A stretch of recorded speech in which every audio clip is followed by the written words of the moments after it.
Hi dear students, నేను మీ RS Reddy sir. మరి ఈ వీడియోలో రెండు విషయాలను ప్రధానంగా మనం చర్చిద్దాం. అయితే ఈ మధ్య ఒక వార్త మొన్నటి నుంచి కూడా సోషల్ మీడియాలో చాలా వరకు విద్యార్థులందరికీ కూడా ఒక సందిగ్ధమైన పరిస్థితి నెలకొన్నది. ఏంటి సార్ అంటే, మన సీఎం చంద్రబాబు నాయుడు గారు ఇప్పుడున్న అసెంబ్లీ సమావేశాల్లో ఒక ప్రశ్న కింద 2019-24 మధ్య జరిగిన ఏపీపీఎస్సీ పరీక్షలకు సంబంధించి ఆ యొక్క ఎంక్వైరీకి సంబంధించిన సమాధానాన్ని, ఏం జరిగింది అక్కడ, అవినీతి ఎలా జరిగింది, ఇంటర్వ్యూలో మార్కుల గురించి ఎటువంటి విధానాలు ఉన్నాయి అని చెప్పి బుచ్చయ్య చౌదరి గారు వేసిన ప్రశ్నకి సమాధానం ఇస్తుంటే, దానిలో భాగంగా ఇప్పుడు జరుగుతున్న గ్రూప్ 2 ప్రిలిమ్స్ ఏదైతే ఉందో, ఈ మెయిన్స్కి చదువుతున్న ఈ ఎగ్జామ్ కూడా అందులో ఉందా అనే దానికోసం డిస్కస్ చేద్దాం. రెండు, సైన్స్ అండ్ టెక్నాలజీ. సార్ అన్ని సబ్జెక్టులు మాకు ఓకే కానీ బాగానే ఉన్నాయి ఎంతో కొంత, కానీ ఇది ఎంత చదివినా 800-900 పేజీల పుస్తకాలు వచ్చాయి మార్కెట్లో, తల చదివితే తోక గుర్తుండటం లేదు, ఏం చదివామో గుర్తుండట్లేదు. మరి దీని యొక్క మంచి స్కోర్ సాధించడం ఎలా, అసలు దీని పరిస్థితి ఏంటి?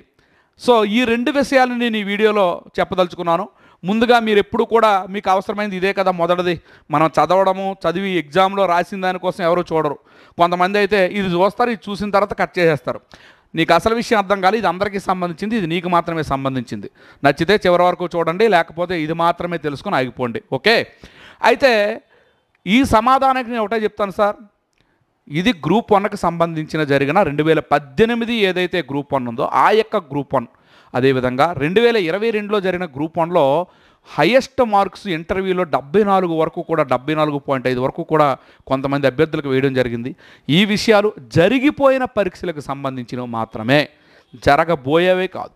జరిగిపోయే పరీక్షల్లో ఎటువంటి అవినీతి జరిగింది, ఎటువంటి లోపభూయిష్టంగా ఉంది, వాటి కోసం ఈ సమాధానం. అలాగే హైకోర్టు 2018ని క్యాన్సిల్ చేసింది కనుక ఆ ఒక్క ఎగ్జామ్కి మాత్రమే ప్రభావం ఉంటుంది ఈ గ్రూప్ 1 కూడా. అది కూడా కోర్టు చెప్పింది కనుకే ప్రభుత్వం దానిపైన ఏపీపీఎస్సీ గత ప్రభుత్వం ఉన్నప్పుడు వేసిన ఏదైతే హైకోర్టులో వేసిన పిటిషన్ ఉందో దాన్ని వెనక్కి తీసుకునే అవసరం, అంటే దాన్ని వెనక్కి తీసుకుని ఆ గ్రూప్ 1 వరకు సమాధానం మాత్రమే ఉంటుంది. మిగతావన్నీ కూడా ఏవి కూడా కోర్టు పరిధిలోనికి లేనిదే, ప్రభుత్వాలు కోరి వాటికి వెళ్ళవు.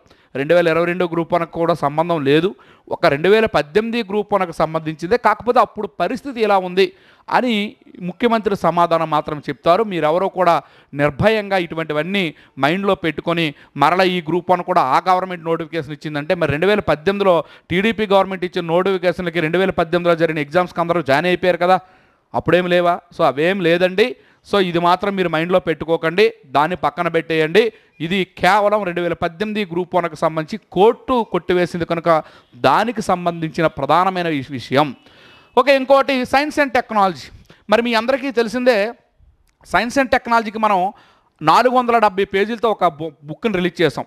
ఓకే, ఇది కోర్ సిలబస్ ఆధారంగా ఏదైతే 5 టాపిక్లు ఇచ్చారో కోర్ సిలబస్ ఆధారంగా. నేను ఒక విషయం చెప్తాను, గమనించుకోండి సార్. ఇప్పుడు కాంపిటేటివ్ ఎగ్జామినేషన్లు అందరూ కూడా పుస్తక పరిమాణాలు చూస్తున్నారు. ఎంత పెద్ద పుస్తకం ఉంటే నాకు అన్ని మార్కులు వచ్చేస్తాయి. వాస్తవంగా ఈరోజు నువ్వు ఒక భోజనంకి వెళ్ళావండి, ఎంత ఎక్కువ పెట్టిస్తే నీకు అంత శక్తి వచ్చేది కదా. నువ్వు ఎంతవరకు తినగలవో అంతే తింటే దాన్ని స్వాంగీకరణం అంటాం సైన్స్లో. సో మనం ఎంత తినగలమో అంత తింటేనే స్వాంగీకరణం. ఎకానమీలో మనం తిన్న శక్తి ఏదైతే తినగలమో, తిన్న తర్వాత శక్తి వచ్చేస్తుంది కదా, ఎనర్జీ. అంతకి అదనంగా మనం ఎంత తిన్నా ఉపాంత ఉత్పత్తి శూన్యం. 7వ తరగతి టెక్స్ట్ బుక్లో కూడా ఉంటుంది. సో నేను చెప్పేది ఏంటంటే, ఫస్ట్ ఆఫ్ ఆల్ సిలబస్ ఏదైతే ఉందో, కోర్ సిలబస్ ఏదైతే ఉందో, ప్రతి దానిపైన, ప్రతి వర్డ్ పైన ఒక ఐడియా తెచ్చుకోవాలి. అంటే మనకు సిలబస్ ఉంది, ఈ సిలబస్ ఇచ్చాడు, ఈ సిలబస్లో ప్రతి దానిపైన సూక్ష్మమైన ఐడియా వచ్చేయాలి. ఇప్పుడు గవర్నమెంట్ పాలసీ ఉందండి, ఇప్పుడు సపోజ్కి ఎకానమీ పాలసీ, ఎన్విరాన్మెంట్ పాలసీ ఒకటి ఇస్తాడు. ఒక పాలసీ 500 పేజీలు ఉంటుంది, అందులో బిట్టిస్తాడని 500 పేజీలు గుర్తుంచుకోగలవా? ఒకసారి థింక్ చేయి, స్మార్ట్గా ప్రిపరేషన్ చేయాలి. 75 మార్కులు, ఎవరైనా హయ్యెస్ట్ స్కోర్ ఎన్ని చేయగలరు, పేపర్ కాటినీతి ప్రకారం మనం ఎన్ని చేయగలం అనేది ఇంపార్టెంట్. అంతేగాని దానికోసం నువ్వు భయపడిపోయి, ఓకే ఎన్విరాన్మెంట్ పాలసీ ఒకటి వచ్చిందండి, ఆ పాలసీ 500 పేజీలు ఉందండి, 500 పేజీలు నువ్వు ఎక్కడ మైండ్లో పెట్టుకుంటావు? నాలాంటి ఎవరో ఆల్రెడీ మెంటర్స్ కానీ సబ్జెక్ట్ చెప్పిన వాళ్ళు కానీ ఆ 400 పేజీల్లో ఒక 2 పేజీలని నీట్గా రాసి ఈ పేజీల నుంచి బిట్ వచ్చే అవకాశాలు ఉందని మేము ఇస్తే, అది కూడా నీవు చదివి గుర్తుంచుకోవడం కష్టం కదా. ఒక్కసారి ఆలోచించుకో. అందుకే నువ్వు ఎక్కువగా థింక్ చేయకుండా ఒకటి ఈ సైన్స్ అండ్ టెక్నాలజీలో 5 యూనిట్లు ఉన్నాయి. 5 యూనిట్లో కోర్ సిలబస్ ఏమిచ్చాడో ఒక్కసారి ప్రతి దానిపైన నీకు ప్రాథమికమైన బేసిక్ నాలెడ్జ్ని సంపాదించు. అది సంపాదిస్తే చాలు, ఖచ్చితంగా 40 మార్క్స్ ఈజీగా చేసుకోవచ్చు. ఇంకో విషయం చెప్పనా, అవే హైయెస్ట్. అంతకు మించి ఎవరు ఈ పేపర్ని చేసేయలేరు. కష్టంగా ఒక బిట్ ఇస్తే అందరికీ ఒకటే, ఎవరూ చేయలేరు. నువ్వు భయపడిపోకు, నువ్వు చదివింది ముందు గుర్తుండాలి. నువ్వు ఎక్కువ చదివేసావు అనుకో, నువ్వు ఏం చదివావో కూడా గుర్తు ఉండదు. నేను సబ్జెక్ట్ చెప్పేటప్పుడు ఎకానమీలో కూడా ప్రణాళికలు అనే టాపిక్ చెప్పేటప్పుడు స్టూడెంట్కి నేను డైరెక్ట్గా చెప్పేవాడిని, బాబు ఈరోజు ప్రతి ప్రణాళిక టార్గెట్స్, ఈరోజు ఈ ప్రణాళిక నువ్వు చదివి ఎగ్జామ్ రాస్తావు కనుక నువ్వు బైహార్ట్ చేసి నేను చదివేయాలని చదివేస్తావు, కానీ ఫైనల్ ఎగ్జామ్కి వెళ్ళేసరికి అవేవి గుర్తుండవు. గుర్తు ఉంచుకునేవి మాత్రమే మైండ్లో పెట్టుకుని అది మాత్రమే నువ్వు పట్టుకొని వెళ్తే అది స్మార్ట్ వర్క్ అవుతుంది. ఎందుకంటే మొదటి ప్రణాళిక నుంచి 12వ ప్రణాళిక వరకు ఐసీఓఆర్ కానీ, తలసరాదాయ వృద్ధి రేట్లు కానీ, లేదా ఇంకేదైనా రంగానికి సంబంధించిన గ్రోత్ రేట్స్ కానీ, ప్రతి దాన్ని నువ్వు గుర్తుంచుకోగలవా? అవసరంలా. ఎంతవరకు గుర్తుంచుకోవాలి? ఒకవేళ ఎగ్జామ్లు ఇస్తే అందరూ తప్పే చేస్తారు. సో ఎగ్జామ్లో ఎలా ఇస్తాడో ఆ అప్రోచ్లో మనం వెళ్ళాలి. డేటా ఉందని డేటా నచ్చినట్టుగా నువ్వు చదివేస్తే ఈ 2 రోజులు గుర్తుంటుంది, ఎగ్జామ్ వరకు నీకు గుర్తుంటుందా? వారం రోజులు తర్వాత నువ్వు చూస్తే స్టాక్ పైనే గుర్తుండదు నీకు. ఎందుకంటే మైండ్లో మన మెమరీ ఏమీ ర్యామ్ కాదు కదా. సో అందుకే మనం ఏది ఎగ్జామ్ పాయింట్ ఆఫ్ వ్యూలో గుర్తుంచుకోవాలో అలా వెళ్ళాలి. అదే స్మార్ట్ వర్క్. మరి అందుకే నేను 24 బుధవారం నుంచి ఒక మంచి స్మార్ట్ వర్క్తో కూడిన షెడ్యూల్ని పెట్టాను.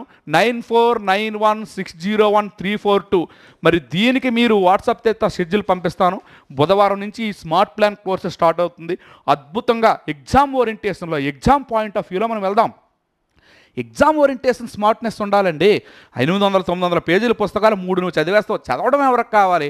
అందులో ఇచ్చిన బిట్టు నువ్వు చేయగలగాలి కదా. మీరు గుండె మీద చేసుకొని చదవండి. చెప్పండి, మీరు సైన్స్ అండ్ టెక్నాలజీ 1000 పేజీలు చదివారు కదా, నీకు ఏం గుర్తుంది? నేను ఒక బిట్ అడిగితే నువ్వు చెప్పగలవా? ఆ బిట్టు కూడా ఎలాగిస్తున్నాడు? ఐచ్ఛికాలుగా ఇస్తున్నాడు కదా.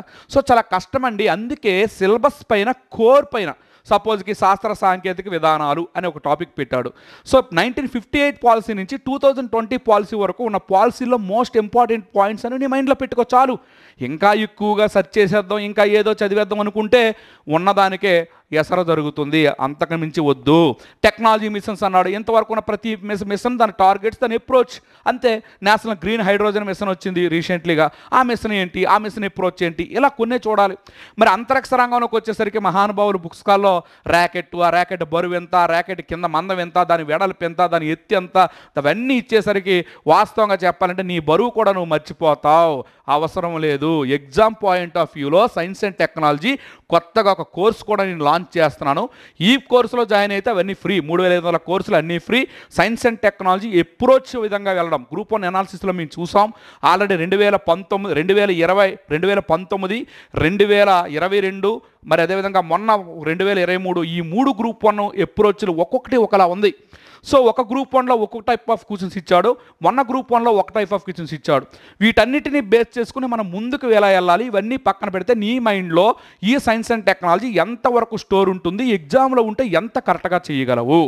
సో అలా చేయాలంటే ప్రతి దానిపైన నీకు ఐడియా ఉండాలి. ఈ యొక్క సిలబస్ మొత్తాన్ని చూసాం. ఇక 4th యూనిట్లో బయో రెమిడియేషన్ ఉంది, అలాగే బయో ఫ్యూయల్స్ ఉన్నాయి. మరి 5th యూనిట్లోకి వచ్చేసరికి ఇలా ప్రతి కోర్ యాసిడ్ రైన్స్ ఉన్నాయి, ఓజోన్ డిఫ్లెషన్స్ ఉన్నాయి, మరి అదేవిధంగా సస్టైనబుల్ డెవలప్మెంట్ ఉంది. దాని మీద ప్రాథమిక అవగాహన ముందు వచ్చేయాలి. ప్రతి దానిపైన ప్రాథమిక అవగాహన వచ్చి దాని బిట్టి ఏది ఇచ్చినా నువ్వు చేయగలగాలి ముందు. అలా నువ్వు చదవగలిగితే 40 బిట్స్ నువ్వు ఈజీగా చేస్తావు. Basic knowledge. మరి ఇంకోటి ఏంటంటే 2023 మొన్న గ్రూప్ 1లో వాడు ఇచ్చింది ఏంటంటే గత 2 నెలలు ఏమీ లేదు సార్, ఎగ్జామ్కి 2 నెలల ముందు డైరెక్ట్ బిట్స్ ఏవైతే ఉన్నాయో press information bureau, department sites నుంచి డైరెక్ట్ వన్ లైన్లో 20 బిట్లు ఇచ్చేసాడు, 30 బిట్లో. మరి 2022 గ్రూప్ 1లో ఏం చేశాడో తెలుసా? పాలసీ మేకింగ్ ఇచ్చాడు. కంప్లీట్గా ఈ పాలసీకి సంబంధించిన టార్గెట్స్ ఏంటి, ఎవడు చేయలేడు. అవి ఎవడు చేయలేని దాన్ని నువ్వు పెద్దగా పెట్టించుకోకు. పాలసీ మేకింగే ఉందండి, అందులో ఇంపార్టెంట్గా ఒక 10 పాయింట్లు ఉంటాయి. ఆ 10 మైండ్లో పెట్టుకో. 400 పేజీలను మైండ్లో పెట్టుకో. ఒక పాలసీ అనేది రిలీజ్ చేసేటప్పుడు 400 పేజీలు ఉంటుంది. అందులో మేము ఇస్తాం ఆ పాలసీ మేకింగ్లో ఏ పాయింట్స్ అవసరం. ఈరోజు ఏ పాలసీ, అది ఎకానమీ కానివ్వండి, సైన్స్ అండ్ టెక్నాలజీ కానివ్వండి, పాలసీ మేకింగ్లో ఏవైతే టార్గెట్స్ ఉన్నాయో ఆ టార్గెట్స్ని మైండ్లో పెట్టుకో. నువ్వు ఒకటే ఎంత నీ మైండ్లో పెట్టుకోగలవు, ఎంత గుర్తుంచుకోగలవు, వీడిచ్చిన కోర్ సిలబస్ మొత్తాన్ని కవర్ చేయగలమా లేదా, కవర్ చేస్తూ చదివిన దాన్ని మర్చిపోకుండా ఉండాలి. ఈరోజు యూనిట్ 1 చదువుతావు, 200 పేజీలు ఉంది యూనిట్ 1. యూనిట్ 2కి వెళ్ళేసరికి ఇది మర్చిపోతే నువ్వు చదివిన దానికి ఉపయోగం ఏముంది? సో చదివిన దాన్ని మర్చిపోకుండా బేసిక్ నాలెడ్జ్ పైన స్పష్టంగా చదువుతూ ఎగ్జామినేషన్లో ఏ బిట్టు కూడా తప్పు చేయకుండా కాసుకో. అప్పుడు నీకు ఈ స్కోర్ నిలబడితే నువ్వే టాపర్ అవుతావు. సో ఆయాసపడి పరిగెట్టేసి ఏవేవో పుస్తకాలు చదివేసి భయపడకు. సో దయచేసి ఒకటే గుర్తుంచుకోండి, నేను చెప్పేది కోర్ సిలబస్ ఏదైతే ఇచ్చాడో ఆ కోర్ సిలబస్ ప్రతి పాయింట్ పైన నీకు ఐడియా రావాలి. ప్రతి పాయింట్ ఎగ్జామినేషన్లో కోర్ సిలబస్ యొక్క ప్రతి పాయింట్ పైన నీకు ఐడియా రావాలి. ఆ ఐడియా వచ్చి ఉంటే దానికి ఎగ్జామ్ వరకు ఈ 1 ఇయర్లో ఉండే కరెంట్ సైన్స్ అండ్ టెక్నాలజీని నువ్వు చదువుకొని వెళ్తే 3 గ్రూప్ 1లో కూడా ఎలాగైతే ఇచ్చాడో అదే విధంగా ఈ బుక్ను కూడా నేను రాసి పెట్టాను. అదేవిధంగా కేవలం 1000 రూపాయలతో ఎస్ఎన్టీ క్లాసులు స్టార్ట్ అవుతున్నాయి. మరి ఇవి వేరేగా కాకుండా ఉండాలంటే ఈ నెంబర్కి, అంటే ఇప్పుడున్న షెడ్యూల్లో జాయిన్ అయితే, అంటే 3500 షెడ్యూల్లో జాయిన్ అయితే ఎలా ఉంటుందంటే ఓవరాల్గా రోజుకి ఇంత టార్గెట్ ఇచ్చి ఎగ్జామ్స్ పెడుతున్నాం. దాని క్లాస్ ముందు అవుతుంది, తర్వాత రోజు ఎగ్జామ్ ఉంటుంది, ఎగ్జామ్ మీద రివ్యూ ఉంటుంది. వీటితో పాటుగా ఎకానమీ, ఎస్ఎన్టీ మొత్తం క్లాసులు ఉంటాయి. మరి అదేవిధంగా 7 మంది ఫ్యాకల్టీ చేసి రీసెంట్లీ చేసిన కంటెంట్ మొత్తం ఉంటుంది. ఎగ్జామ్ ముందు వరకు కూడా ఎగ్జామ్స్ అన్లిమిటెడ్గా జరుగుతూ గైడెన్స్, మెంటర్షిప్ అన్నీ ఉంటాయి. ఈ కోర్సు మీరు జాయిన్ అవ్వండి చాలు. ఖచ్చితంగా నేను చెప్పిన విధంగా మీరు ఫాలో అవ్వండి. ఎందుకు మీరు జోన్లో టాప్ ర్యాంకులో రారో నేను చూస్తాను. కానీ ఒకటి, చాలామంది వింటారు, పాటించలేరు. అమ్మో అందులో ఏమొచ్చేస్తుందో, అమ్మో ఇందులో ఏమొచ్చేస్తుందో చూసి చివరికి పర్యావరణ పరిరక్షణ చట్టం అన్నా కూడా అక్కడ మైండ్లో ఎగ్జామ్లో రాదు. జీవ వైవిధ్య చట్టం అన్నా గుర్తు రాదు. ఎందుకంటే ఓవర్లోడ్ పెంచేసుకుంటే నీకు వచ్చింది కూడా మర్చిపోతావు. సో దేన్ని ఎలా చదవాలి, ఎంత పరిధిలో చదవాలి, ఏ విధంగా చదవాలి. ఒక బుక్ సపోజ్ ఇదే 470 పేజీలు. ఈ బుక్లో ఏ బిట్టు నువ్వు ఎక్కడైనా చెప్పగలిగితే నువ్వే ద బెస్ట్ స్కోర్. దీనికి మరొక 50 పేజీలు science and technology current affair ఇస్తాను. ఇదిగోండి మొదట 70 పేజీలకు ఇంతవరకు మే 1 వరకు science and technology current affair అందులో ఇచ్చాను. దీంతో పాటు మరొక 50 పేజీలు 60 పేజీలు వస్తుంది అంతే. అవి చదువుకొని వెళ్ళు. ఎక్కువగా ఆందోళన చెందకుండా, ఎక్కువగా హైరాణ పడకుండా ప్రశాంతంగా ఉన్న మెటీరియల్ని నీట్గా మైండ్లో పెట్టుకొని నువ్వు ఎగ్జామ్కి వెళ్ళు. ఏవైతే నువ్వు స్కోర్ చేయగలవో నెగిటివ్ మార్కింగ్ని పక్కన పెట్టేసి, డౌట్ను వదిలేసి పెర్ఫెక్ట్గా ఆ 75 బిట్లో నువ్వు 40 బిట్లు నువ్వు చేసుకోగలిగితే you are the best score. అది ఏది మొన్న ఎగ్జామ్ లాగా ఇస్తే. అర్థమైందండి? సో సైన్స్ అండ్ టెక్నాలజీ నువ్వు మర్చిపోతున్నావు అంటే కారణం ఏంటంటే ఇదంతా కూడా బైహార్ట్ చేయాల్సింది డైనమిక్ సబ్జెక్ట్, డ్రై సబ్జెక్ట్. అందువలన నువ్వు పాలిటీనో ఏపీ హిస్టరీనో ఇంతకుముందు నుంచి చూసున్నావు. ఎకానమీ అనేది కాన్సెప్ట్ కనుక కాన్సెప్ట్ అర్థమైతే సమాజం అర్థమైపోతుంది. కానీ సైన్స్ అండ్ టెక్నాలజీ అర్థం కాదు. కారణం ఏంటంటే ఇదంతా బైహార్ట్ చేయాల్సిందే, అన్నీ గుర్తుంచుకోవాల్సిందే. ఏది ఒక 3వ యూనిట్ బయోడైవర్సిటీ ఎకోసిస్టమ్ తప్ప మిగతా అంతా బైహార్ట్ చేయాల్సిందే. అవునా కాదా? ఇక్కడ సబ్జెక్ట్ ఏది ఉండదు, అంతా కరెంట్ డేటా మరియు స్టాక్ని బైహార్ట్ చేసుకుని వెళ్లాల్సిందే. కానీ అది అర్థవంతంగా చెప్పే బాధ్యత నాది. సో ఎకానమీతో పాటు సైన్స్ అండ్ టెక్నాలజీ కూడా నేను ఇప్పుడు ఎక్కువ టైం ఉందో కనుక తీసుకుంటున్నాను. మీకోసం సైన్స్ అండ్ టెక్నాలజీ క్లాసులు కూడా నేను డైలీ లైవ్ 1.5 అవర్ 1 అవర్ నేను లేదా 2 అవర్స్ వరకు స్టార్ట్ చేసి మీకు దీంతో పాటు ఈ షెడ్యూల్ని కూడా అందిస్తున్నాను. Thank you one and all. Me RS Reddy sir.